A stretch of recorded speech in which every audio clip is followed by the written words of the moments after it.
Desculpe-nos pelos minutinhos de atraso que tivemos aqui, aconteceram alguns problemas de comunicação, mas agora está tudo certo, tá? Então, só para quem não está acompanhando durante a semana, essa é a 4ª semana acadêmica do curso de Ciências Biológicas do Centro Universitário Ritter dos Reis. Eu sou o professor Marcos Dumps, parte do corpo docente do curso de Ciências Biológicas do Uniriter. E nessa semana do dia 9 ao dia 13 estão acontecendo palestras no período da manhã e no período da tarde relativos a discussões focadas no tema bioma, né, por assim dizer.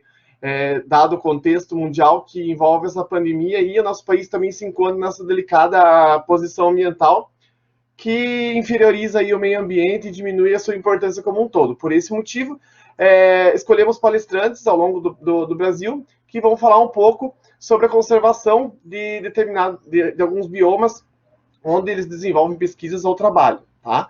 Então, nesse sentido, a palestra de hoje conta com a engenheira agrônoma Elidiane Lopes da Silva. Como eu disse, ela é engenheira agrônoma, formada na URGS no ano de 2000. Ela é perita em crimes ambientais, também no ano de 2000. E analista ambiental pelo IBAMA de 2002 a 2007 e pelo ICMBio de 2007 até hoje. Ela atua como chefe de proteção ambiental no Ibirapuitã, no bioma do Pampa, né, 2005 a 2015. Presidiu o Conselho Mundial do Meio Ambiente no Santana do Livramento, aqui no Rio Grande do Sul, de 2013 a 2014. Foi coordenadora também de uso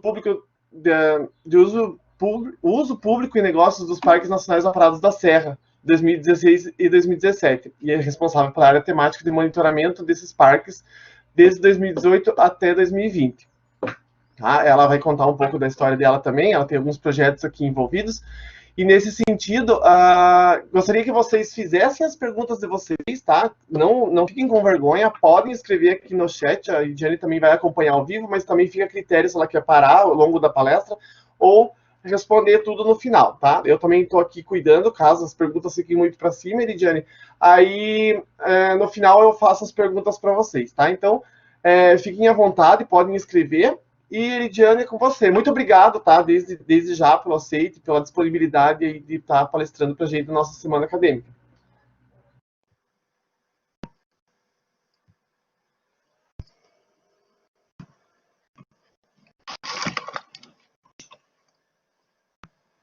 E meu vídeo não foi? Vou tentar de novo. Compartilhar vídeo. Agora foi. Bom, boa tarde, pessoal. Só uma correção na apresentação que o Marcos fez. Eu não fui presidente do Conselho Mundial de Meio Ambiente, mas sim do Conselho Municipal de Meio Ambiente. Perdão, Ediane, falei. Não tem problema. Depois de ter dito que eu era a Força Ambiental do Rio Grande do Sul, ser presidente mundial. Bom, deixa eu ver se eu consigo abrir os meus slides aqui. Feito. Então, o Marcos me convidou para conversar com vocês sobre a floresta ombrófila mista e conservação da floresta com araucárias.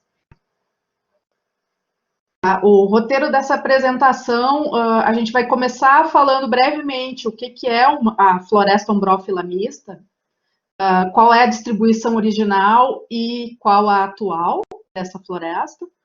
A gente vai conversar um pouco sobre relação homem-floresta, e nessa parte eu gostaria de apresentar para vocês um vídeo que traz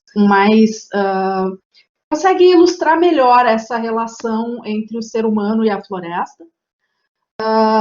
Depois a gente vai conversar um pouco sobre as mudanças climáticas e cenários futuros para a floresta com araucárias. Vai conversar sobre preservação e conservação, sobre unidades de conservação e corredores ecológicos dentro da temática da floresta ombrófila mista ou floresta com araucárias. E brevemente vai falar sobre as ferramentas para a conservação. São pesquisa e ensino, interpretação ambiental, educação ambiental, uso sustentável.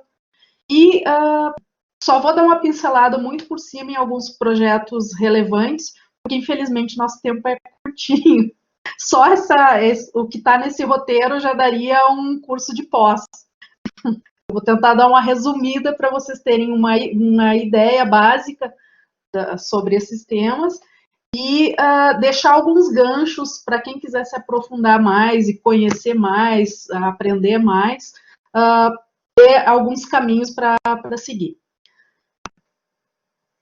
Então, começando, a floresta ombrófila mista, também conhecida como floresta com araucária, pinheiral ou pinhal, ela pode ser definida como uma unidade fitogeográfica cujo elemento característico é a araucária angustifolia, o nosso pinheiro brasileiro ou a araucária.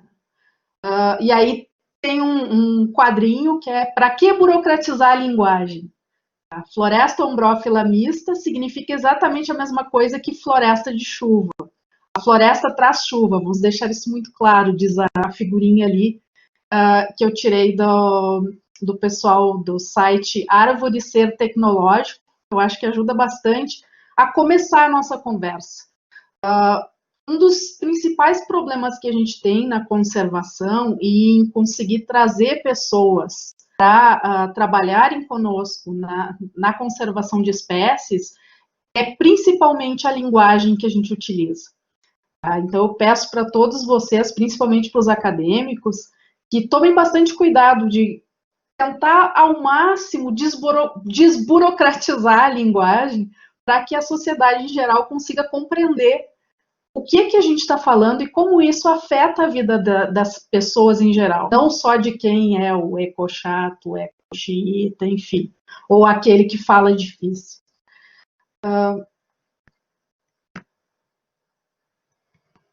Aí existe uma relação, então, da floresta ombrófila mista, ou seja, a floresta de chuva, diretamente com o clima, onde antigamente se achava que era o clima que determinava a vegetação de uma região. Hoje a gente já compreende que, na verdade, existe uma relação muito íntima entre clima e vegetação, onde um influencia o outro, haja vista os rios voadores e todos os outros conhecimentos que hoje já estão mais popularizados. E em relação à floresta ombrófila mista, ou seja, a floresta com araucária, ela tem uma ocorrência bastante restrita, principalmente pela altitude. E a altitude definindo a quantidade de chuva também nestas áreas, chuva e temperaturas. No Rio Grande do Sul, ela ocorre em cotas acima de 500 metros de altitude. No Paraná, em cota mínima de 650, 700 metros para cima de altitude. Em São Paulo, ela só ocorre em regiões com 750, 800 metros de altitude para cima. E nos estados mais ao norte, ocorre as araucárias, nas chamadas matas ralas da Serra da Mantiqueira, mas regularmente em altitudes bem elevadas, bem acima de 1.400 metros. Esse mapa que está sendo apresentado aí é um mapa que foi feito em 1953, uma distribuição original da araucária. Não significa que hoje toda essa parte com as manchinhas ali, a cinza mais escuro, tenham araucárias. Elas são, na verdade, as áreas de ocorrência natural da espécie aqui no Brasil. Infelizmente, nosso desenho não é muito bonito. À esquerda, vocês estão vendo como era, é aquele mapinha ali de 1953, e como está hoje à direita. A gente tem mais ou menos 1%, alguns autores falam 3%, outros falam 1% da cobertura original de floresta ombrófila mista com araucária, de floresta com araucária, ainda existente, em sua forma natural, não plantada em silvicultura. Né? A exploração da araucária ela aconteceu principalmente porque essa árvore tinha uma madeira com uma qualidade superior para a fabricação de móveis, era uma matéria-prima boa para a fabricação de papel e celulose, e hoje ela segue ocorrendo, essa exploração, principalmente devido ao avanço da fronteira agrícola e do crescimento das cidades. O corte das araucárias em uma velocidade muito maior a capacidade de regeneração das florestas nativas é o que fez com que as araucárias e diversas espécies associadas a elas, araucária, né, passassem a figurar na lista das espécies brasileiras de ameaçadas de extinção. Só que a gente tem que lembrar, eu vou falar muito aqui em araucária, araucária, araucária, porque a gente em conservação costuma escolher uma espécie guarda-chuva, que é aquela que, se eu proteger o habitat daquela espécie X, eu estou protegendo uma cadeia, não só de espécies, como uma cadeia de relações ecológicas junto. A gente acabou escolhendo a araucária como um dos principais, como a nossa espécie guarda-chuva, espécie bandeira, principalmente porque ela consegue ter uma relação mais próxima com o ser humano, como a gente vai ver depois no vídeo. A gente precisava de alguma espécie que conseguisse sensibilizar o ser humano e que ele conseguisse se enxergar numa relação mais próxima com aquela espécie. A partir dela, a gente conseguir falar de proteção de fungo, de proteção de polinizador, de passarinho, de rato.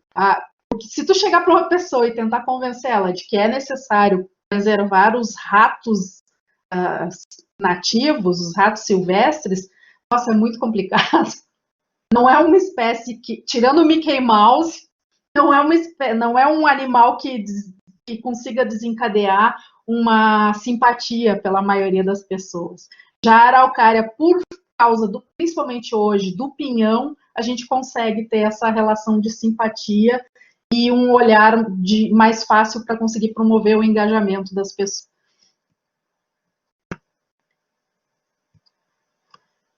Uma floresta, então, ela tem que ser vista como algo muito além do que um conjunto de árvores.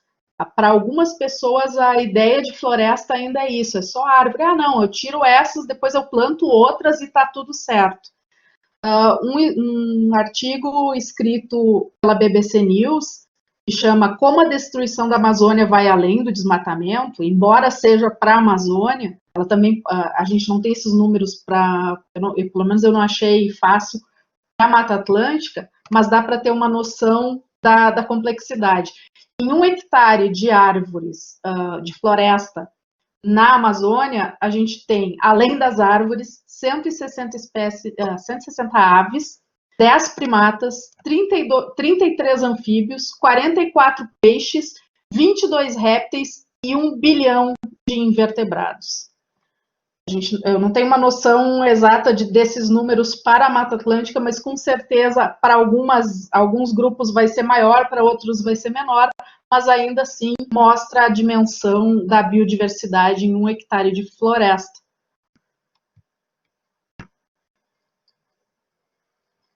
Então vamos conversar um pouquinho, vamos discutir a nossa relação homem-floresta, tá? Desde a expansão da floresta nos povos pré-colombianos até a quase extinção da floresta com araucárias nos dias atuais. Então, eu convido vocês para pegarem a pipoca enquanto eu tento ver como é que eu faço para funcionar o vídeo aqui. É um vídeo que tem 26 minutos, mas ele consegue trazer consegue ilustrar bem diversos pontos da nossa palestra.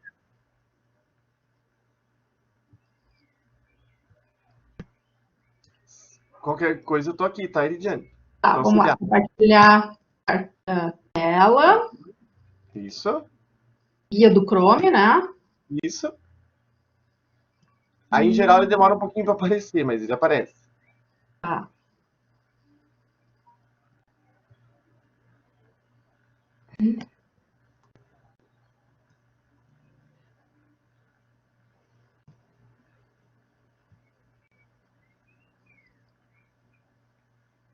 Demora tipo quanto? Então, não era para demorar tanto. Tá, peraí. Clicou lá na guia correta, daí dá em compartilhar, né? Sim. Compartilhar tela, guia do Chrome, daí você clica na guia e compartilha. Seguinte. Abre fica com a tua tela do YouTube, não sei, mas a tela onde está o vídeo aberta. Sim, é o que eu estou fazendo agora. Tá. Só que eu não quis usar o do YouTube. Eu posso usar direto do meu computador? Pode, só que daí acho que não é guia do Chrome. Daí é a janela do aplicativo. Tá, peraí. E vamos aprender a mexer nesse coisa. Compartilhar tela. A tela inteira. Ou a tela inteira, não tem problema. Compartilha. Vamos, amigo. Apareceu. Nossa, que medo. Uma coisa infinita.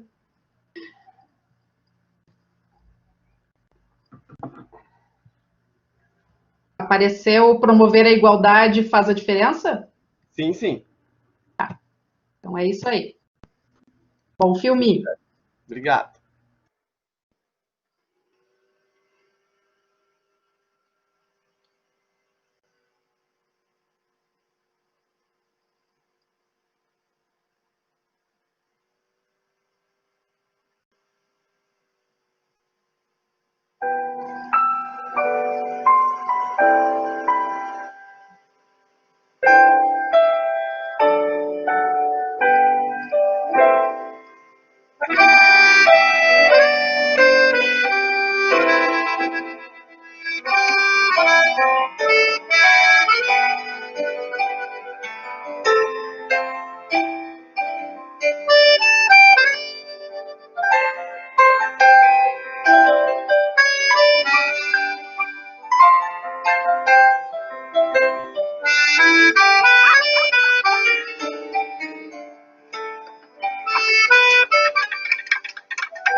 É uma árvore emblemática. E seria nada esses matos sem esse gigante poderoso. Ela tem uma força, inclusive, a meu ver, espiritual. Chega a me arrepiar quando vejo uma árvore linda dessa. Botei na frente da minha casa. Praticamente um fóssil vivo, né? Uma história de milhões de anos que, infelizmente, a maioria das pessoas não sabe. Gente que nasceu e se criou aqui. E passam, cortam, transformam em lenha, sem imaginar o tesouro que é. Então, mesmo eu não sendo de uma região dessa, sou da fronteira do Rio Grande do Sul, lá não tem araucária. Mas logo que eu saí da minha terra, me apaixonei pela araucária. Eu compreendi que ela alimentava toda a cadeia, né, o bioma dessa região, que é vasta, que vai do Rio Grande do Sul até o Paraná e é única no mundo.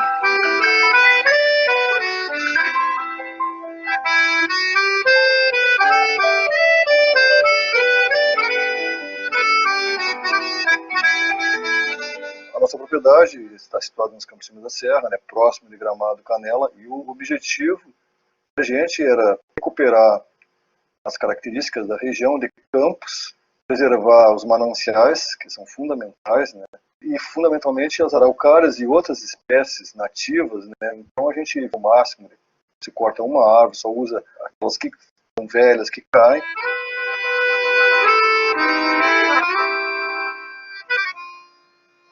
Ela é uma árvore tão antiga que a gente tem um registro fóssil dela contínuo. Começa há mais ou menos 250 milhões de anos atrás, num período chamado período Triássico, e curiosamente muito perto da gente. A partir do Jurássico, eu já tenho elas bem estabelecidas, com madeira igual a de hoje, com folhas iguais às de hoje, já produz pinhas com as pinhas que a gente tem até hoje.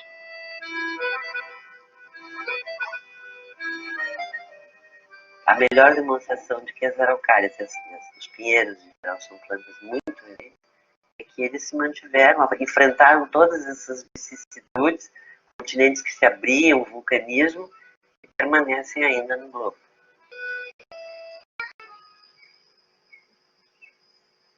Eu acompanhava o meu avô nas derrubadas de araucárias aqui em Canela. Eram araucárias assim, centenárias, assim, agora tem um poucos exemplares aqui em Canela, né? E daí eu comecei assim, pegar uma falha de pinhão, um galinho de pinheiro, uma raizinha e comecei a fazer passarinho.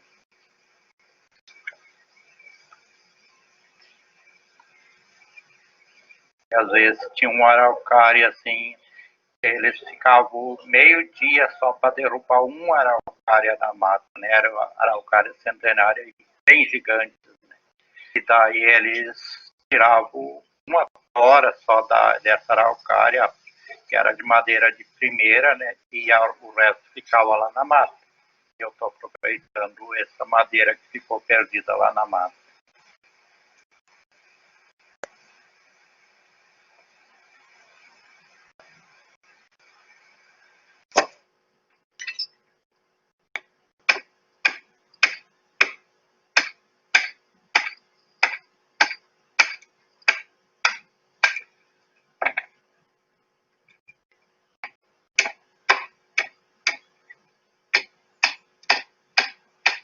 É a madeira mais nobre que o sul do Brasil tem, né? Depende do corte que eu fizer nela, vai aparecer várias texturas. Eu posso trabalhar essas texturas na arte e preservar esta madeira.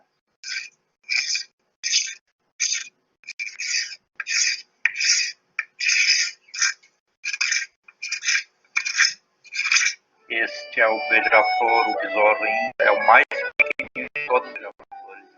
Este aqui, ó, é a coruíra, a nossa coruirinha que faz ninho nas casas, né? Este aqui é o bem-te-vi. Este aqui é a nossa codorninha, né? Perdida. Este aqui é o cudo.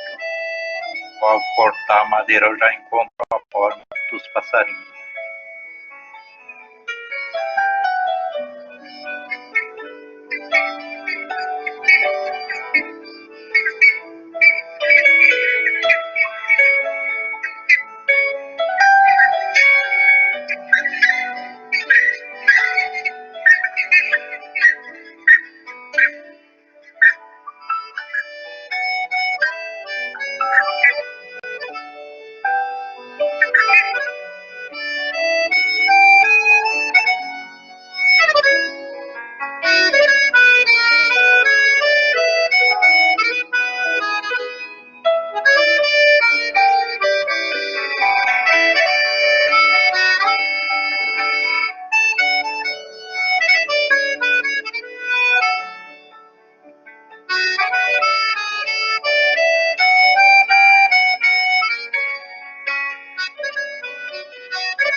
O que é essa colher? Quem é que faz?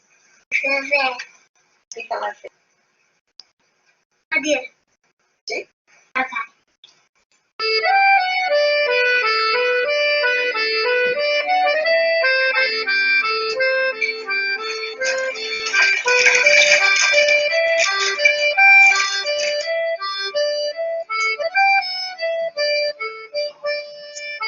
Pessoal,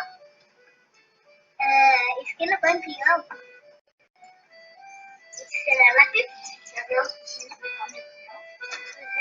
Cutia, viado, rato do mato, mico, bugio, lebre, sarapura, gralha, tiriva, papagaio do peito roxo, insetos, tecelão, serelepe, ouriça, cacheiro e cotia. Cotia, tubas. Araucária. Se alimenta, abriga, aquece. Faz a casa o berço, barril, caixão. Araucária, do pinhão da grimpa, da semente que brota, que testemunha a passagem da história. Qual a trajetória que mudou teu valor? Transformou-te de esteio a objeto, de árvore sagrada a terra arrasada.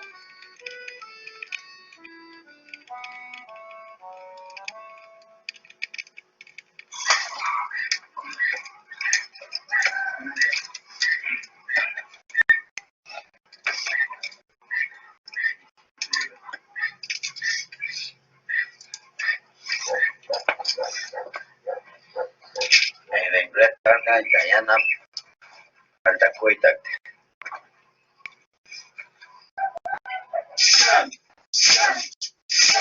Nós demos valor para a nossa cultura. Nosso pinhão assado, nós usamos nosso bolo, que é milho, e nós temos que ir à busca do nosso zenguaru, que seria as verduras do mar.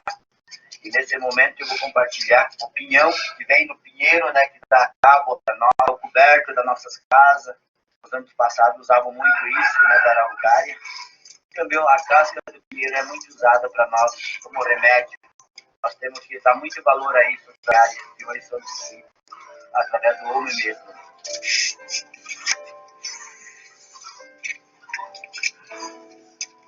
Quando chegaram para cá as levas indígenas que geraram os Kayagang, chegaram mais ou menos há 2.500 anos.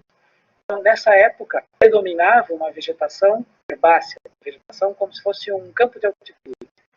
Algumas manchas com florestas com diferentes composições. Os dados arqueológicos mostram que primeiro estavam os aldeamentos, depois, no mesmo lugar dos aldeamentos, estavam as florestas com araucária. Então, possivelmente plantadas, seja conscientemente, seja inconscientemente, por esses grupos indígenas. Desde 99, nós realizamos escavações no sítio arqueológico Bom Jesus, depois nós trabalhamos em Pinhal da Serra. Sempre, em todas as casas, nós encontramos pinhão queimado. Em boa parte dos sítios, nós encontramos uma grande concentração de noz de pinho. Nós encontramos muita mão de pilão, então a gente acha que ele fazia farinha de pinhão para conservar. A araucária foi utilizada em todos os sentidos. Também as florestas da araucária eram utilizadas como áreas para caça. Então era importante ter a araucária produzindo pinhões como um elemento para atrair a caça. Era um outro elemento chave da alimentação desses povos, tanto dos Mapuche e Peuenche, quanto dos Kaingang, no seu processo de alimentação no dia a dia.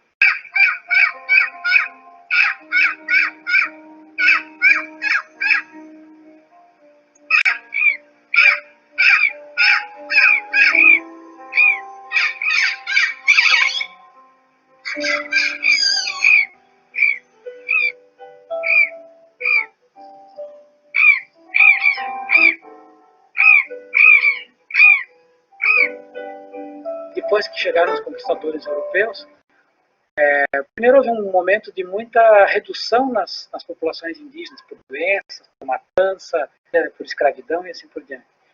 Depois, um momento em que passou a ser importante o recurso araucária como madeira, uma outra lógica, a outra leva de imigrantes europeus, não mais, a gente talvez possa chamar de conquistadores europeus, eram os portugueses e espanhóis, mas uma leva de imigrantes e a preocupação de expandir a agricultura. Então, de novo, a araucária estava quase como que atrapalhando no caminho. Quando os imigrantes chegaram aqui, era uma densa floresta, a maioria do território coberto por araucárias. E o pinheiro em si foi a principal matéria-prima da construção das casas. Isso aqui é uma casa típica de imigrantes italianos, inclusive o telhado era coberto por escândalo, a tabuinha de madeira se fazia o telhado. E você percebe a utilização da madeira de pinheiro com a tábua que vai de baixo a cima da casa. Então, o tamanho da árvore que era utilizada. Eu cheguei aqui quando nasci, em 39. E as serrarias eram serrarias que produziam pouco. E naquele tempo era tudo a manual. Não existia motosserra. Esse serrote aqui, ó, para atender uma pinheiro. Daria 2 homens por cada ponta. Trabalhávamos em meio dia para derrubar um pinheiro com um serrote desse. Se vocês tiverem tempo de esquentar, eu vou bater o machado. Que os homens usavam para descascar a tourada, porque o pinheiro é derrubado e depois descascado, né?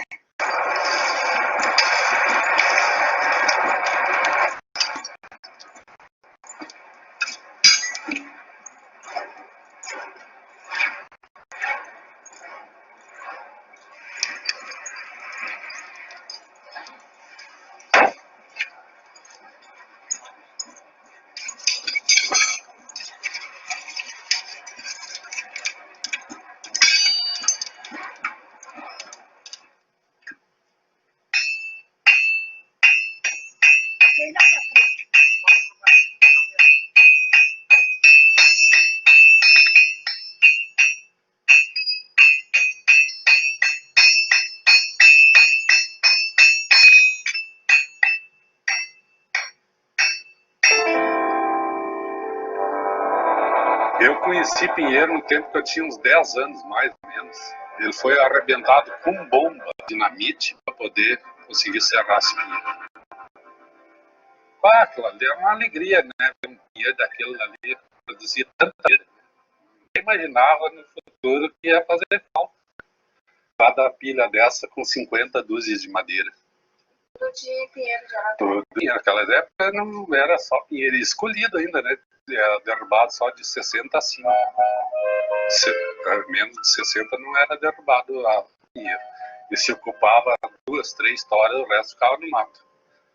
Depois, com o passar do tempo, foi diminuindo os pinheiros, foram voltando para trás, começaram a derrubar a tora de 30 acima, pinheiro de 30 acima, e recuperar essas toras nó que ficava no mato apodrecendo. Aqui ao redor da vila aqui tinha serraria, quase tudo que era fazenda aí, porque eles compravam. Os fazendeiros já faziam a serraria, porque era enorme a quantia de araucária que tinha aí. Era uma época assim de ouro para o lugar, porque condução tinha toda hora, era caminhão, era muita gente, dinheiro que vinha. Os fazendeiros vendiam os pinheiros por quase nada, porque a grinfa estragava o campo, né? Caía a grinfa e o gado não podia pastar. Eles vendiam assim para tirar tudo. Isso tudo faz com que hoje a gente tenha uma história de que parece sempre que o ser humano é um elemento perverso e um elemento contrário a qualquer perspectiva de conservação da floresta da araucária. Pode examinar no sentido oposto. Se o ser humano teve um grande papel na formação da floresta da araucária, talvez o que está errado são as práticas que foram usadas no século XX para a exploração e a demanda até hoje de exploração da araucária. Talvez a gente tenha que pensar, se a gente quer efetivamente a conservação da araucária, pensar em estratégias que permitam uma conservação pelo uso, que permitam o processo de conservação com uma perspectiva de intervenção, de utilização do urso.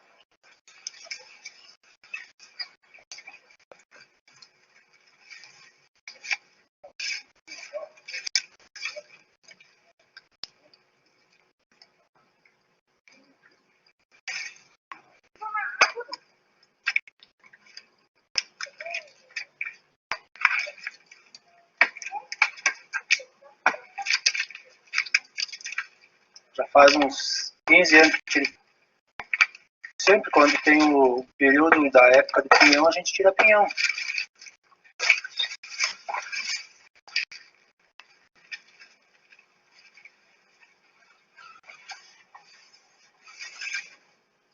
Tive uns 3 colegas aí que já andaram caindo. É um serviço arriscado. Adrenalina, eu gosto.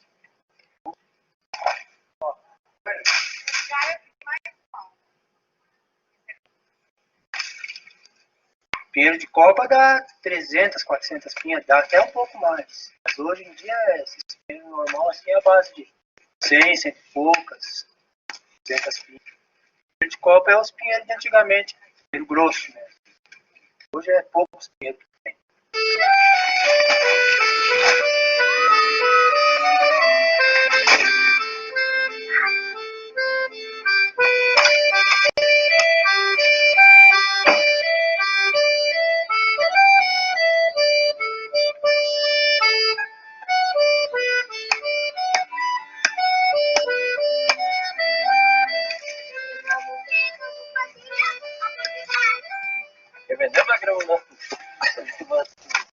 Eu puxo pinhão faz 12 anos, ali de Jaquirana, puxo de março até agosto, fim da safra. Chego a puxar 200 mil quilos por safra. Eu distribuo em 16 municípios, e é uma safra rápida, 90 dias. Na hora que acabar, acabou o meu emprego também, né? Eu tenho que fazer outro serviço. Esses ali os contatos que eu tenho, os telefones da região daqui, né? Mais de 150 bancos na beira da faixa, né? Um me paga hoje, outro paga amanhã, um dá um cheque, cozinha, né? Eu vou repassando, né? Eu ganho uma comissão em cima. Né? Todos os clientes ali, tem 5 folhas de fiado, né? Chega a ter 6 folhas. Tem cliente que eu não conheço, eles vendem melancia só na época, também desistem, depois do peão desistem, né? Eles se somem, né? Depois eu ligo pra eles, chamo eles pra faixa e eles vêm vender de novo. É tudo gente pobre também, né? Não tem nem um rico vendendo peão, né?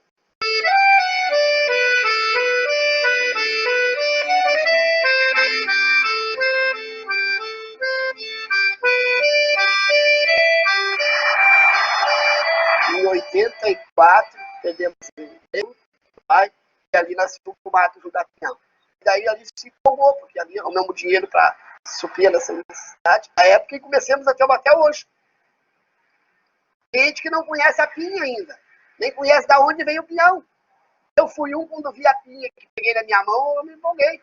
Eu comecei a olhar para ela e ver como é que vai dar tudo certinho, coladinho, para o pinhão ficar ali dentro.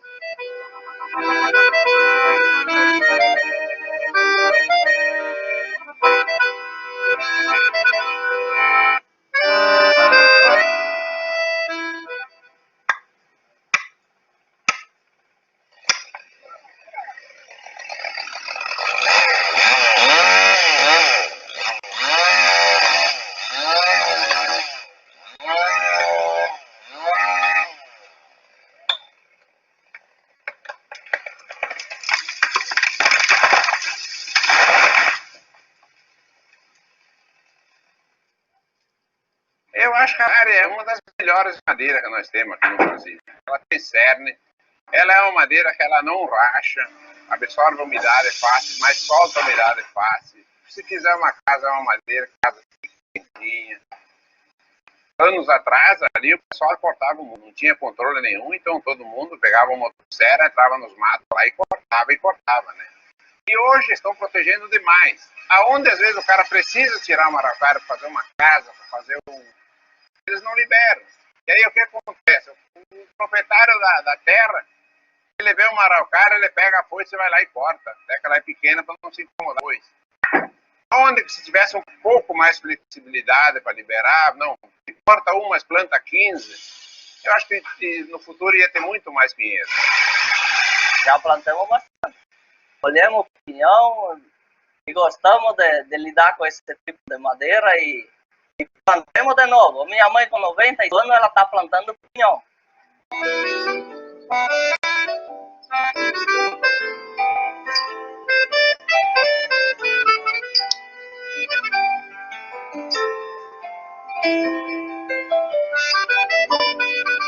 A mão vai girando.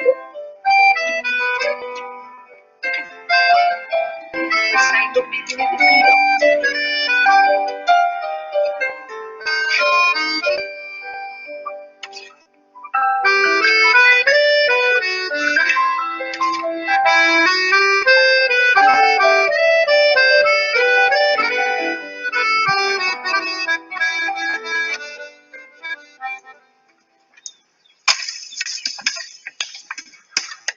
A gente não deve tirar todo o pinheiro, mas algum pinheiro macho, a gente tira, vai no Ibama, tira a ordem, né? E derruba para fazer alguma casa. Só que daí eles vêm marcar os pinheiros e derrubar. Só pinheiro macho, pinheiro fêmea, não deixam derrubar. E também não deve derrubar porque está produzindo, né?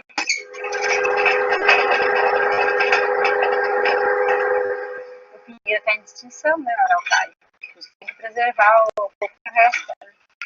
Se não preservar, quem que vai preservar o pinheiro?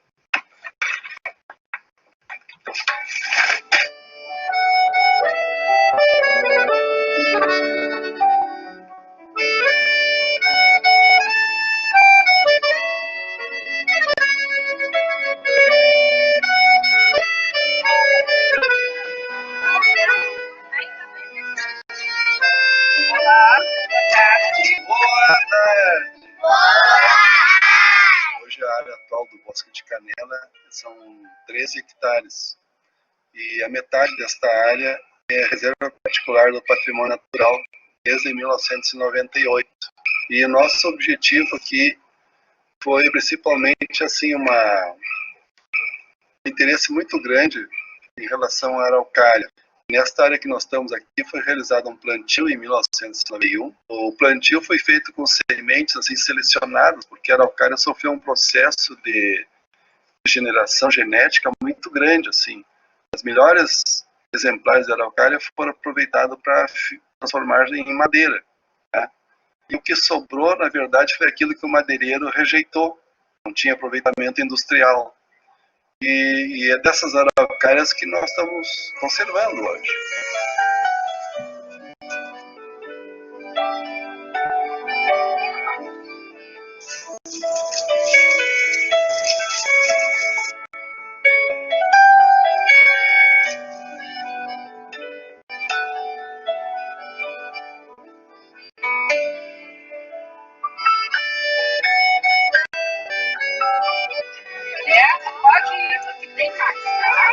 Quem já comeu pinhão esse ano?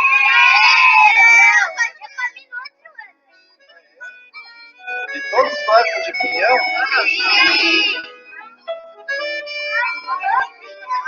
Acho que seria o melhor caminho para conservar a araucária permitir muitos usos, mas de uma maneira muito consciente, muito cuidadosa, para que a gente possa ter uma conservação efetiva.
Tá conseguindo, Lidiane, compartilhar? Ah, deu certo.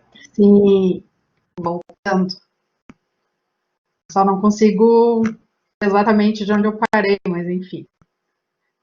O som ficou bom? Ficou, deu para acompanhar bem. Na verdade, é um pouco triste, né? Inclusive. Então, mostra bem que a gente precisa, mais do que nunca, discutir a nossa relação homem-floresta. E é para isso que a gente está aqui hoje também. Para mostrar um pouco dessa relação que não vem vindo muito bem. Não mesmo. Como foi mostrado ali no vídeo, a mata de araucária ela tem diversos estudos antropológicos e alguns estudos paleontológicos que associam a existência e a distribuição das araucárias e da mata que a acompanha com as populações indígenas antes da chegada de Colombo, as populações pré-colombianas. Então, eu vou deixar para vocês, de tema de casa, lerem uma notícia sobre um estudo que está sendo feito fora do Brasil, sobre a dispersão da araucária na Mata Atlântica, como ela foi influenciada por povos pré-colombianos, né? E um estudo feito por um pesquisador da UFSC, da Universidade Federal de Santa Catarina, que se chama Evidências Genéticas da Ação Antrópica, ou seja, da ação do homem, pré-colombiana, ou seja, dos homens que estavam aqui no Brasil, aqui na região sul, antes da chegada de Colombo, sobre a expansão da araucária angustifolia. E por que eu estou fazendo essa tradução? Para a gente, pelo amor de Deus, vamos desburocratizar a ciência, para que todo mundo consiga compreender o que é que a gente está falando. E aí, sabedores de tudo isso, que tínhamos aquela quantidade de floresta com araucária, que hoje temos só 1% ou 3% da área original. Aqui deu uma esculhambada no meu slide, mas enfim. Agora, no dia 11 de agosto, saiu publicada a notícia de que, se aprovado, o projeto de lei pode extinguir floresta com araucária no Brasil. É o projeto 537 de 2019, apresentado pelo, esculhambou bem esculhambado aqui, mas é o Emerson Basil, o deputado estadual do Paraná. Ele tem um projeto, resumindo basicamente o projeto dele é o seguinte: além de tu poder plantar as araucárias e cortar as que tu plantou, também vai poder tirar uma licença para cortar aquelas araucárias velhas, aquelas que já são grandes, que já estão ali, que podem ser substituídas nas florestas naturais, nas florestas nativas daquele 1% ou 3% que ainda resta. Em resumo, amigos, isso ainda não foi aprovado, mas está em discussão. Eu recomendo a leitura desses dois links que eu deixei nesse slide, tá? Para que vocês compreendam um pouco melhor o que está em jogo e como isso pode, sim, fazer com que a viabilidade, principalmente a viabilidade genética das populações de araucária, que é a nossa espécie bandeira, né, ela acabe indo por água abaixo, novamente por uma ação do ser humano. Aí, com ela, a hora em que tu tem a extinção de uma espécie bandeira, tu acaba levando junto, é como se fosse um grande jogo de dominó, aquele jogo em que tu coloca as pecinhas de pé, uma do lado da outra, em que tu derruba uma e vai em cascata, em efeito cascata, derrubando todas as outras. Então, a gente está observando com bastante apreensão o desenrolar desse projeto do Emerson Basile. E aí, esse discurso de que a gente vai tirar as árvores grandes, mas depois a gente vai plantar X mudas. Gente, árvore grande, né, é interessante como eles falam, árvore grande. Não, as árvores mais antigas, elas têm um material genético insubstituível. Grande parte do que a gente tinha foi perdido da década de 40 em diante, quando houve os grandes cortes, as serrarias e tal, porque o alvo eram as árvores maiores, mais velhas, mais antigas. Esse material genético daquele período foi perdido. A gente não pode permitir que o material genético das árvores grandes que ainda temos na floresta com araucária, e aí eu não falo só da araucária, mas outras essências florestais nativas que fazem parte dessa floresta aí que tem interesse madeireiro, a gente não tem como permitir que sejam usados em áreas nativas, tu permitir que isso seja retirado e substituído por mudas novas. O que deve ser pensado, então, é alguma forma de coletar sementes, essas árvores velhas serem usadas como porta-sementes, e a partir delas a gente multiplicar, e aí sim, o cara quer plantar para daqui a 20 anos, 30 anos colher, é outra história. Mas não tem como imaginar que tu vai cortar uma árvore velha e substituir por 15 mudas novas e tá tudo certo, o meio ambiente saiu ganhando. Não saiu ganhando. A gente tem toda uma questão de sequestro de carbono, de habitat para outras espécies e a influência sobre o resto da floresta, que não é inconcebível imaginar essa proposta tão simplista que está envolvida nesse projeto de lei. A gente precisa, de alguma forma, conseguir sensibilizar a comunidade, a sociedade, para que ela compreenda os diferentes níveis da biodiversidade. A gente tem uma diversidade de comunidades dentro de um ecossistema, ou seja, a gente tem comunidades de árvores, comunidades de insetos, de corujas, de répteis, de aves e tal. Depois a gente tem uma diversidade de espécies dentro de uma comunidade. Tá? E a gente tem ainda, num olhar um pouco menor, mais micro, uma diversidade genética dentro da mesma espécie. E é essa diversidade genética que a gente tem perdido a rodo, porque a gente não está conseguindo sensibilizar. Às vezes a gente não está conseguindo sensibilizar nem os técnicos, que dirá o cidadão comum. Tá? E essa é uma preocupação também que nós temos que nos alertar e começar a trabalhar isso, não só na academia, como também nos órgãos ambientais, nos órgãos de extensão rural.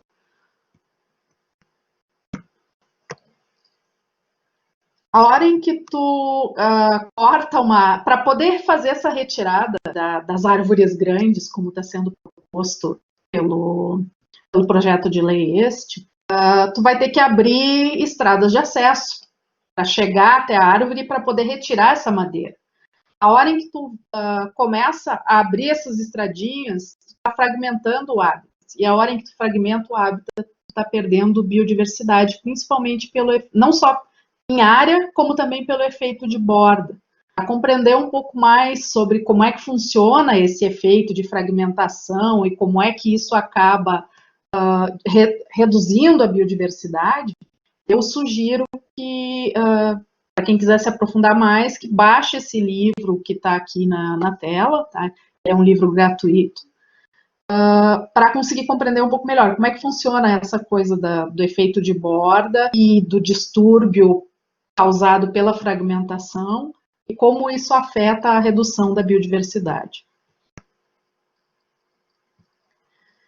Bom, se o Marcos achou triste o vídeo de antes, agora a coisa vai ficar um pouco mais grave. Aí a gente vai entrar numa fase mais trash da nossa discussão de relação com a floresta. Foi feito, em 2017 foi publicado um estudo que se chama Distribuição Natural e Hábitat da Araucária frente às mudanças climáticas globais. Foram aplicados dois modelos, duas modelagens, tá? Para ver como as mudanças climáticas globais afetariam a distribuição da espécie araucária, ou seja, as mudanças de clima causariam redução dos ambientes adequados para o desenvolvimento das araucárias. Tá? Em 2011, à esquerda, 2040 a gente já percebe pouca redução nessa escala, mas já percebe uma redução. Em 2041 a redução já começa a ficar um pouco mais perceptível. Em 2070 a gente já tem uma redução bem drástica, lembrando que estas manchas não são redução do que já existe, e sim redução de ambiente adequado, ou seja, daquele 1%, 3% que a gente ainda tem, o que tiver fora dessa manchinha já era, em 2070. E em 2071 reduz mais um pouquinho, e em 2100 praticamente os lugares que estão aptos à ocorrência de araucária, a ocorrência natural de araucária, eles praticamente desaparecem. Aí eles testaram uma segunda modelagem. Essa foi a primeira modelagem chamada Niche Mosaic, ou mosaico de nichos. Na modelagem BioClim, a gente também percebe que a modelagem essa foi testada a cada 30 anos, tá? Eles foram fazendo mapas com 30 anos de espaçamento temporal, com os efeitos das mudanças climáticas globais, e a gente percebe que, usando o outro modelo, a gente também, em 2100, praticamente não existe mais espaços aptos à ocorrência de araucária. Aqui está os dois mapas, as duas modelagens, né? Comparando o ano de 2100, tanto para o modelo Niche Mosaic quanto para o BioClim, mostrando que as perspectivas em termos de mudanças climáticas para as araucárias e para a floresta com araucárias, elas não são nada inspiradoras. Ou melhor, elas inspiram urgência e estratégias urgentes. Travou? Algumas conclusões que os autores chegaram nesse trabalho. As mudanças climáticas globais, elas poderão trazer ameaças à araucária, reduzindo a sua área de ocorrência natural drasticamente, principalmente com o aumento de temperatura e alteração no regime hídrico, reduzindo o potencial de sobrevivência e estabelecimento em novas áreas de plantio. Os estados de Espírito Santo, Rio de Janeiro, Minas Gerais, São Paulo e Paraná deverão ter uma grande perda de área potencial de araucária nas próximas décadas, nesta ordem de importância.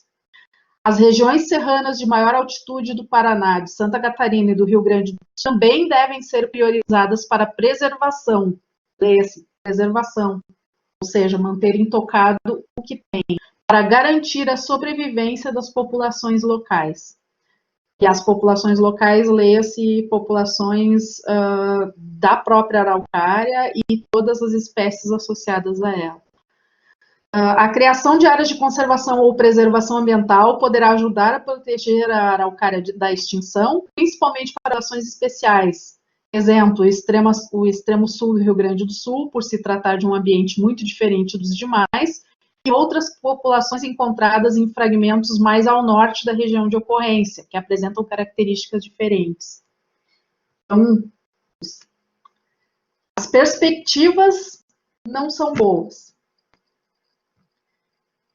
Em termos de preservação e de conservação, preservação é deixar intocado, não permite que ninguém toque e põe na redoma e não deixa que ninguém chegue perto. Conservação, ele já é um pouco mais flexível, vamos dizer assim, porque ele envolve a proteção para garantir que aquela espécie, aquele ecossistema, ele se mantenha ao longo do tempo, mas ele permite que você possa fazer alguns tipos de usos, desde que esses usos não ultrapassem o ponto de equilíbrio, que a gente normalmente chama como ponto de resiliência, o ponto de equilíbrio em que as espécies e o ecossistema conseguem ir absorvendo e se recuperando do manejo que está sendo feito.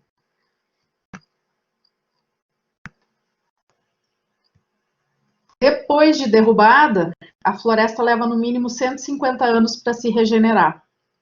E sem fauna não tem floresta. E sem floresta, boa parte das espécies de fauna acabam migrando, se aproximando mais das cidades e acabam entrando em colapso também, por pegarem doenças de animais silvestres, de animais domésticos, ou por não encontrarem os alimentos nos períodos, principalmente nos períodos mais críticos, que seria inverno. Também a gente tem o efeito contrário, que é a fauna, ela é importante para distribuir as sementes e garantir a saúde da floresta. Então a gente também tem que estar preocupado, além de olhar para a parte de flora, também se preocupar com a conservação de fauna. Como a gente vai trabalhar isso? Aqui só algumas referências para materiais sobre essa situação do desaparecimento de fauna e a associação com perda de biodiversidade de floresta. Ficam uns buracos aqui. E onde é que entram as unidades de conservação nessa história? Pensando hoje, tá? Depois de ver todo esse quadro da dor que eu apresentei aqui hoje, mas infelizmente, como eu falei, a gente precisava discutir a nossa relação com a floresta, e para isso era necessário tocar o dedinho na ferida. Como é que a gente consegue trabalhar com as unidades de conservação que a gente já tem, dentro do contexto de urgência de ações para a conservação das espécies de floresta ombrófila mista? Então, em relação às florestas nacionais e às florestas estaduais, que até então vinham sendo pensadas dentro da lógica do Instituto do Pinho, que pensava na araucária como madeira e como recurso madeireiro. Depois a gente teve IBAMA, pensando um pouco como madeira, e aí já não mais, nas florestas nacionais aqui do Sul, já não mais pensando só em araucária, mas principalmente em pinos. E num terceiro momento, que é o que a gente está hoje, pensando nas florestas nacionais como espaços para a conservação da biodiversidade. Como é que a gente pode fazer essa transição? A gente vai precisar de parceria com o Embrapa, com as associações de extensão rural, como Emater, Epagre, as fundações de pesquisa, as universidades, prefeituras e outras instituições, a fim de garantir e ampliar o engajamento da sociedade, tanto com as ações de conservação, quanto com as ações de uso sustentável da biodiversidade associada à floresta de araucária, porque, do contrário, a gente vai continuar enxergando o declínio não só da espécie araucária, como do ambiente floresta umbrófila mista, ou floresta com araucária. Então, eu enxergo que as florestas nacionais, elas se apresentam como um potencial para a gente trabalhar a manutenção de coleção de germoplasma. O que é essa coleção de germoplasma? A araucária, principalmente, a semente dela não tem como ser guardada nem de um ano para o outro, ela perde completamente a viabilidade para a germinação, tá? Porque ela tem uma característica que se chama semente recalcitrante, uma semente que ela vai secando, vai perdendo umidade e acaba morrendo. Então, a única forma de conservação da espécie é a conservação em vivo, ou seja, tendo as árvores vivas e produzindo sementes. As florestas nacionais e as florestas estaduais, então, elas se apresentam como espaços em que a gente pode trabalhar para coletar sementes representativas das populações ainda existentes, não só de araucária, como de outras espécies nativas de flora, e fazer plantio nessas florestas nacionais e manter como coleção viva, assim como funciona nos jardins botânicos. Um outro espaço da floresta nacional, ele precisa funcionar, ou da floresta estadual, ele precisa funcionar como viveiro de produção de muda, ou seja, aproveitar as sementes dessas espécies que estão conservadas em vivo, replicar essas sementes em formato de mudas e, a partir disso, usar as mudas em ações de replantio, de recuperação de APP, de recuperação de reserva legal, de florestamento de sítio, de propriedade rural, ou de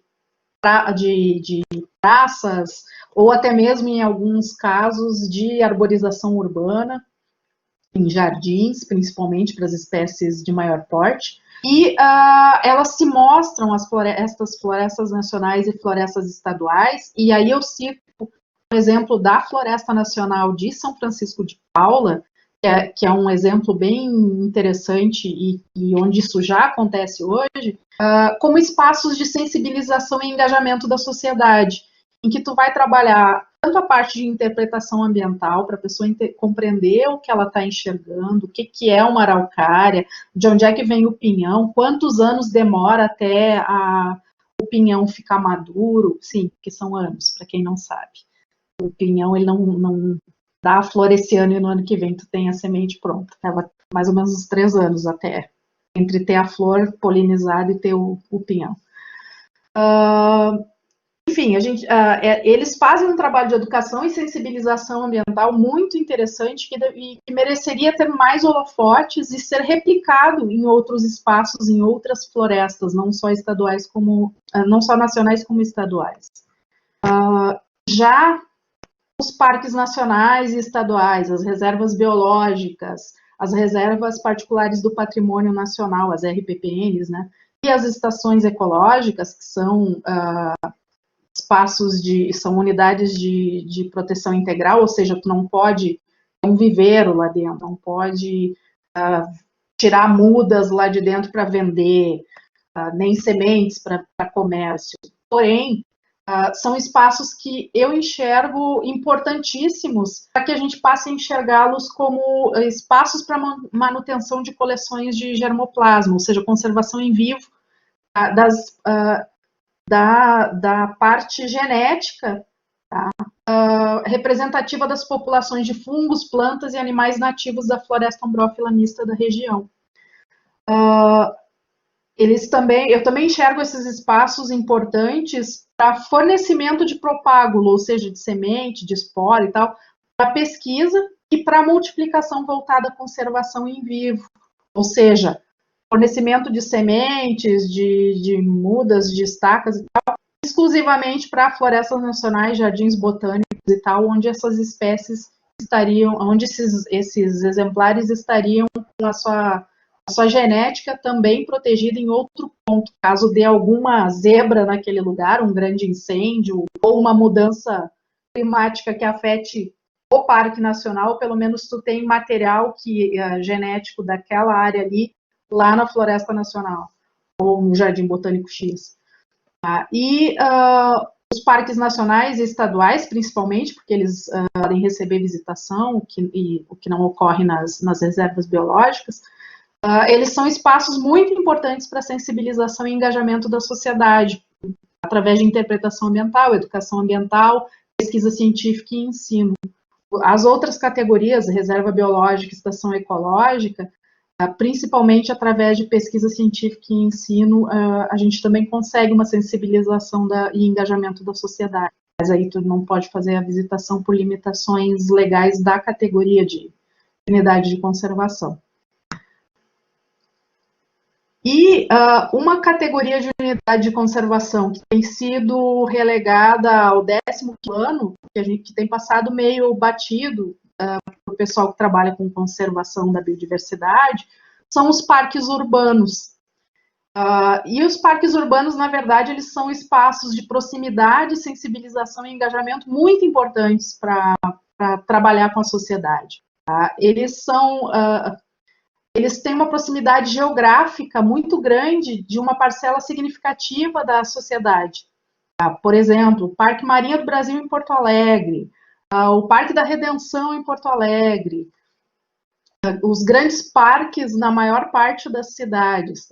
Eles têm sido pouco aproveitados para sensibilização e engajamento do público com as questões que envolvem conservação da biodiversidade.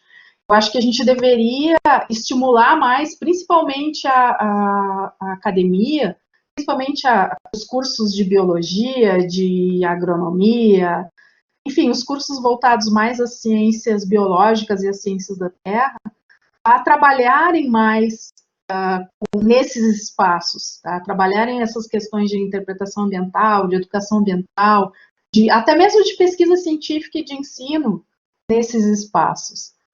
Tá? Eu enxergo os parques municipais, principalmente, os parques urbanos, eu enxergo eles como um diamante bruto. Tá? A gente está desperdiçando um espaço que poderia trazer muita gente para o nosso lado. Tá? Para o nosso lado, que eu digo, é para o lado da conservação da biodiversidade, para deixar de enxergar a conservação da biodiversidade como coisa de eco-xiita, que não tem nada a ver com sua vida, enfim, aquele discurso todo que a maioria está acostumada a escutar. Quando a gente consegue fazer uma conexão das pessoas com os porquês e os como funciona, fica muito mais fácil ter engajamento de mais público para te ajudar nos projetos e nas ações de conservação. Aí tem alguns estudos que mostram, tá, que bastam 2 horas de natureza por semana para melhorar a saúde. Tá? E nem precisa ser dentro do mato, pode ser num parque e não precisa fazer nada, é só estar lá. É só ir até o parque, sentar no parque e ficar ali contemplando.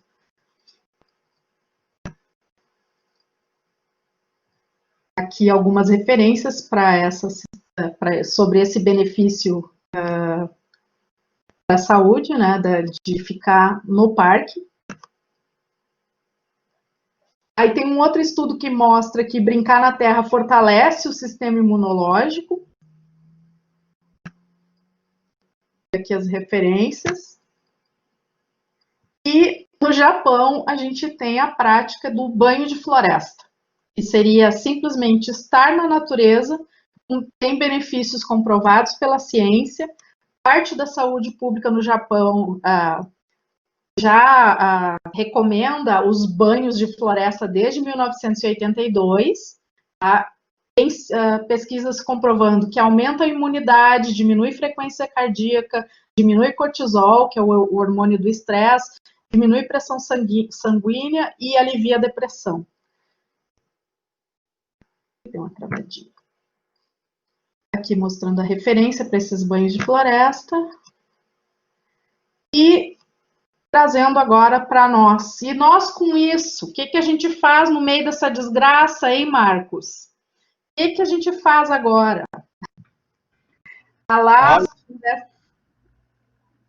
Temos bastante coisa para fazer aqui desde sempre, né? Eu acho que a ferramenta de educação ambiental é a mais importante do que você falou, mas depois a gente conversa bastante sobre isso, inclusive. Na verdade, não existe uma ferramenta sozinha. A gente vai precisar usar esse conjunto de ferramentas que está aí na tela. Uns vão usar mais umas ferramentas, outros vão usar um pouco mais as outras, mas a gente vai ter que usar todas elas juntas. Porque se não utilizar todas, a gente não vai conseguir o tal do engajamento. E se a gente não convence a sociedade de que aquilo é importante, a gente vai ter que ficar o tempo inteiro engolindo projetos de lei absurdos e outras coisas absurdas do gênero. A pesquisa e o ensino, eles ajudam a ampliar e a difundir o conhecimento, mas eles também ajudam a engajar a parte da sociedade. A Edenice, que é a chefe da Floresta Nacional de São Francisco de Paula, ela estava comentando com a gente que boa parte dos estudantes que vai até lá para fazer mestrado, doutorado, as pesquisas, em algum momento visitou a Floresta Nacional enquanto era estudante de segundo grau ou era estudante pequenininho. Tá? A gente tem, em relação à interpretação ambiental, uma ferramenta que é muito importante para a gente trabalhar, o compreender o que se está vendo. Tá? Eu acho que tem se focado muito em educação ambiental e tem se esquecido de trabalhar a interpretação ambiental. A gente precisa conseguir um casamento melhor entre essas duas ferramentas, de interpretação ambiental e educação ambiental. Não só para professores e alunos, mas pensando em público em geral. Quando eu vou a uma praça, e nessa praça tem lá uma plaquinha me mostrando que aquela ali é araucária macho. A araucária macho, ela dá uma flor que é no formato tal. E que dependendo da época do ano, se eu vou sempre naquela praça, eu vou enxergar e eu vou me lembrar que já estou aqui no chão, as flores da araucária macho. E a araucária fêmea, ela dá a pinha, mas demora tanto tempo, e tem que ter o vento, e tem que ter... Eu já vou começar a ter uma compreensão diferente. E quando eu começo a enxergar nas plaquinhas que o bicho tal, não sei quem come o pinhão, o outro leva para cá, o outro planta, enfim. Eu começo a ter uma compreensão maior de todas as relações envolvidas naquela praça, a praça que eu vou todo dia.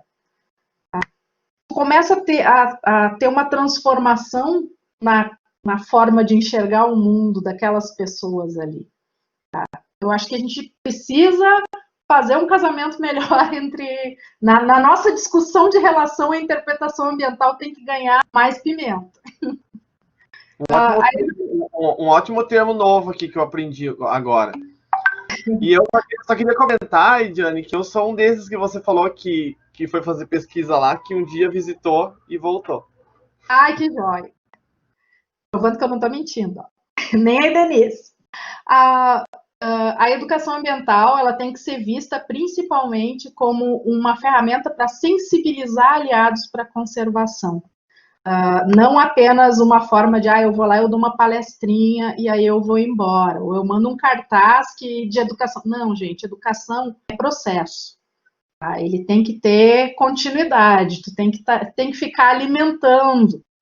Não pode ser uma coisa unilateral, uma relação unilateral. Eu vou lá, eu distribuo as cartilhas e eu vou embora. Ou eu vou lá, eu faço a palestra, viro as costas e vou embora. Tem que ter uma construção de relacionamento entre o educador, que na verdade hoje a gente já nem fala mais educador, a gente fala o articulador do conhecimento, o facilitador do conhecimento, o animador do conhecimento, ou seja, a pessoa que faz o link entre o conhecimento que tu ainda não teve acesso e a compreensão de tudo que está ali ao teu redor. E em relação ao uso sustentável, eu trabalhei de 2002 até 2016, até começo de 2016, numa área de proteção ambiental. Uma área de proteção ambiental é uma unidade de conservação de uso sustentável, ou seja, eram quase 2.000 propriedades rurais, a propriedade continuava com eles, não iam ser desapropriados jamais, porque não é na legislação, a terra não fica com a União apenas regra os usos em comum acordo com os moradores. Tá? E uma das coisas que para mim ficou muito claro nesse tempo trabalhando lá, é que quando as pessoas conseguem enxergar os benefícios que elas têm, elas, morador da propriedade rural, ou elas, morador da cidade, elas conseguem, os benefícios que elas conseguem desfrutar, obter, a partir do momento em que elas compreendem por que aquela coisa não pode ser, ou por que aquilo pode daquele jeito e não pode daquele outro. Na APA a gente costumava dizer que não existe não pode, existe como pode. Tá? No Parque Nacional é outra história, ali em alguns momentos não pode mesmo, por questões legais, né? Mas é muito mais fácil tu conseguir aliados e gente trabalhando junto contigo em ações de conservação, quando as pessoas conseguem compreender o que elas podem, de que forma, por que daquela forma que elas não podem, o que acontece se fizer daquele jeito, não só tomar multa, não. Se fizer tal coisa, se desmatar na beirada do rio, vai começar a desbarrancar a terra lá para dentro, aí vai assorear o rio, não vai mais ter peixe, lá na frente vai começar a dar enchente. Quando eles começam a compreender os porquês de uma coisa conectada com a outra, fica muito mais fácil, gente, muito mais fácil mesmo. Tá? E em alguns casos, como é o caso da araucária, eu enxergo que focar no uso sustentável do pinhão, tá? Na produção de araucária para pinhão e não mais produção de araucária para madeira, pode ser um trunfo que nos ajude a pelo menos dar uma sobrevida maior, tá? a essa espécie que já conseguiu passar por tantos cataclismas e que em tão pouco tempo está sofrendo na mão dos seres humanos, está reduzindo bastante sua população em função das ações humanas.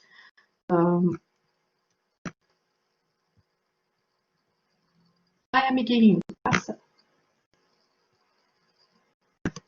E porque não foi. Socorro, Marcos. Agora foi.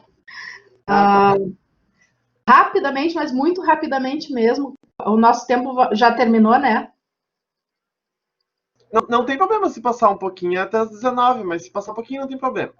Não, eu vou ser bem curtinha aqui, porque eu só vou dar referências, tá?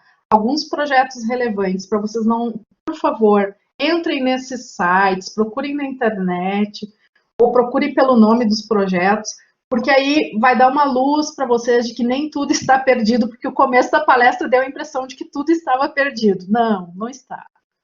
Ainda temos muita luz no fim do túnel que não é trem. Dois projetos bem legais de educação ambiental recentes. Um deles está em funcionamento. Até eu nem sei como é que está esse ano, porque a gente teve diversas coisas que pararam em função da Covid-19. Eu espero que a gente consiga, em 2021, com vacina e todo o resto, a gente consiga ir normalizando e, dentro das possibilidades, retomando os projetos. O projeto Resgate do Pinheiro Brasileiro, ele é um projeto do pessoal do Papagaio Charão, junto com a Universidade de Passo Fundo e tal, coordenado pela Nêmora e pelo Só um pouquinho. Porque eu não posso, deu branco, eu não estou conseguindo ler a tela. E do Jaime Martinez. Desculpe, Jaime, mas deu branco nesse momento no teu nome. É um projeto bem legal trabalhado com professoras, tá, de escolas da rede municipal e estadual. E ele, como o nome mesmo fala, ele se propõe a trabalhar um resgate do pinheiro brasileiro, com plantio de mudas e tal. Não vai dar tempo para a gente conversar mais sobre o projeto, mas, por favor, procurem na internet, entrem em contato com a Nêmora Pauletti e com o Jaime Martinez. Eles estão na internet, tem como contatar eles através do projeto Papagaio Charão.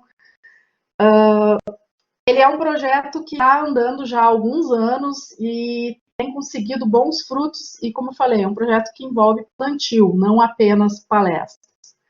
A Rede Amamos Pinhão é um projeto de educação ambiental, ele tem duas vertentes. Ele tem a vertente para os alunos um pouco maiores, ainda do ensino fundamental, mas maiorzinhos, que é a Rede Amamos Pinhão, e que envolve principalmente os professores. E ele tem uma derivação que é o projeto Ajudantes da Gralha Azul, que é para trabalhar com os pequenininhos, com as crianças da educação infantil. Ele também envolve não só as questões de educação ambiental e de como funciona como é que a gente chega até o pinhão, quanto tempo demora, que tem o pinhão pai e o pinhão araucária pai e araucária mãe, enfim, fazer todo esse conhecimento mais biológico de uma forma mais amena, para que mesmo as crianças da educação infantil consigam compreender como isso funciona e qual é a relação delas, a comunidade, né, com a árvore do pinhão, com a araucária. Também procurando na internet, tá fácil de achar. Já essa publicação de 2015, ele foi um projeto que foi executado com o apoio do Funbil, que chama Fazeres e Saberes no Manejo da Araucária no Planalto Serrano Catarinense. Ele resultou nessa publicação, que pode ser encontrada na internet e baixada gratuitamente. Também traz muito conhecimento interessante, muitas ideias para serem trabalhadas, não só com educação ambiental, como com interpretação ambiental, com pesquisa. Enfim, eu sugiro para quem tem interesse no tema e a desenvolver algum projeto, que dê uma olhada também no material dessa publicação. Já a Premave, ela desenvolveu um projeto que chama Projeto Araucária. Também envolvia educação ambiental, não só para crianças, mas também para adultos da rede rural, da zona rural dos municípios envolvidos. E também teve algumas ações de plantio. É um projeto que ele já foi concluído, mas também serve para trazer algumas ideias para o desenvolvimento de novos projetos. Já o Araucária Mais, ele é ele não é um único projeto, ele é um guarda-chuva de projetos, tá? E ele é voltado muito para o uso sustentável das espécies da floresta umbrófila mista, da floresta com araucária. Tá? Então, eles têm alguns desenvolvimentos de projetos, de produtos a partir de casca de pinhão, a partir de erva mate, medicamentos, materiais de higiene, limpeza,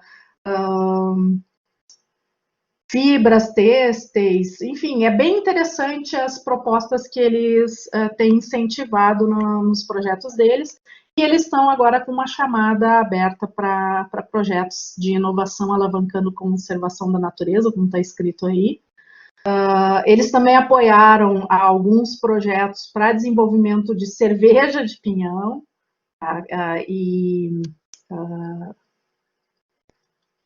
Fugiu agora o fermentado para fazer a cerveja de leveduras a partir do pinhão, para te preparar a cerveja. É um site também que traz bastante ideias interessantes e o pessoal que trabalha com a Araucária Mais é bem aberto, assim, se vocês mandarem e-mail perguntando ou propondo parceria para pesquisa e tal, eles são bem gente fina. Um outro projeto que já foi concluído, mas que era um projeto piloto, mas que eu gostei bastante da ideia deles, tá?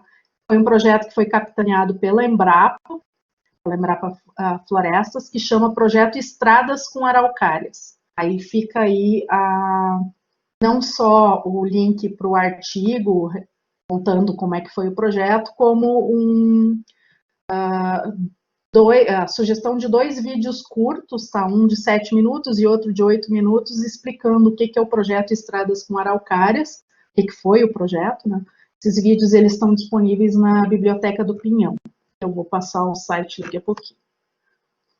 E aí algumas dicas para quem quiser aprender mais sobre a floresta ombrófila mista e sobre as relações, não só a parte de conservação, como também a parte de uso sustentável, que é esse livro, Floresta com Araucária, Ecologia, Conservação e Desenvolvimento Sustentável. Ele é um livro comprado. Eu até tenho que ver, eu acho que eu não me lembro se eu cheguei a encomendar, eu tenho que encomendar um para deixar uma cópia na biblioteca da UERGS, de São Chico, porque para facilitar o acesso do pessoal de lá a essa publicação. Uma publicação bem completa, tá? Bem completa mesmo, eu recomendo para quem for trabalhar com essa questão, com algum projeto ou alguma pesquisa na área de floresta com araucária. Outra publicação um pouco mais antiga, gratuita, que tu consegue baixar no site do Ministério do Meio Ambiente, quer dizer, conseguia, não sei se ainda está conseguindo essa semana, mas enfim, se não conseguirem, me mandem um e-mail que eu mando por um jeito de compartilhar. Chama Mapeamentos para a Conservação e Recuperação da Biodiversidade da Mata Atlântica, em busca de uma estratégia espacial integradora para orientar ações aplicadas.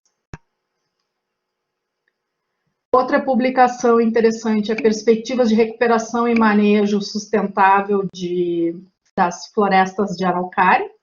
Tá?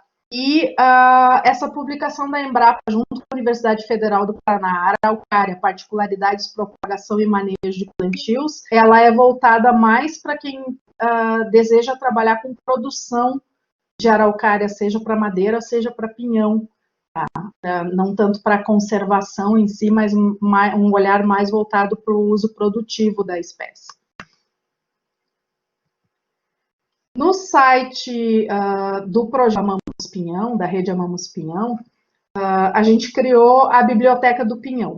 Na Biblioteca do Pinhão, a gente reuniu diversos materiais, tanto publicações, livros, artigos, dissertações, quanto vídeos, tá? E dicas de links de sites.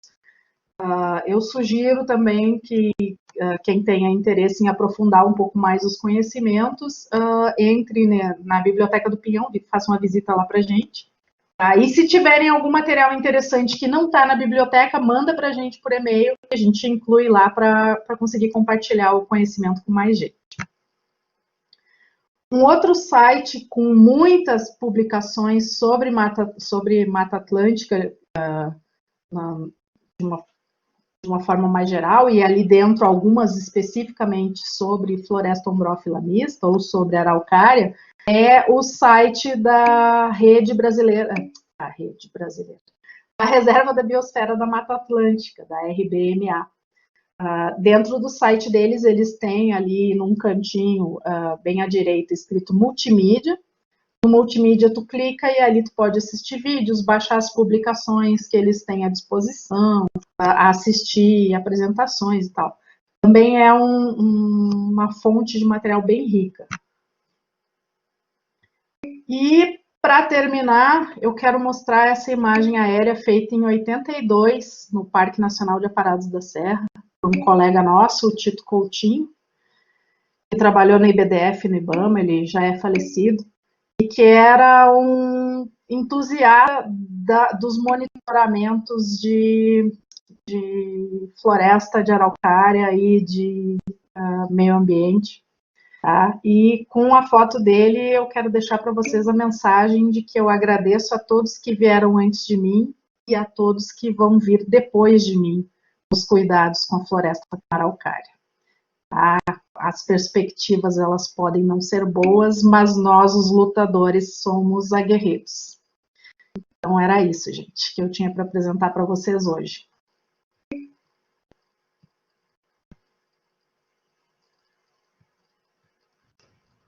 Bacana, Elidiane. Nossa, é sempre importante que a gente fale sobre essas temáticas, principalmente envolvendo uma árvore, né, digamos assim, que tem uma distribuição um pouco mais restrita aqui na América do Sul, né, porque ela também, a espécie, a araucária nustifolia, obviamente, ocorre aqui na nossa região, mas existem outras espécies que ocorrem mais na América do Sul aqui, né.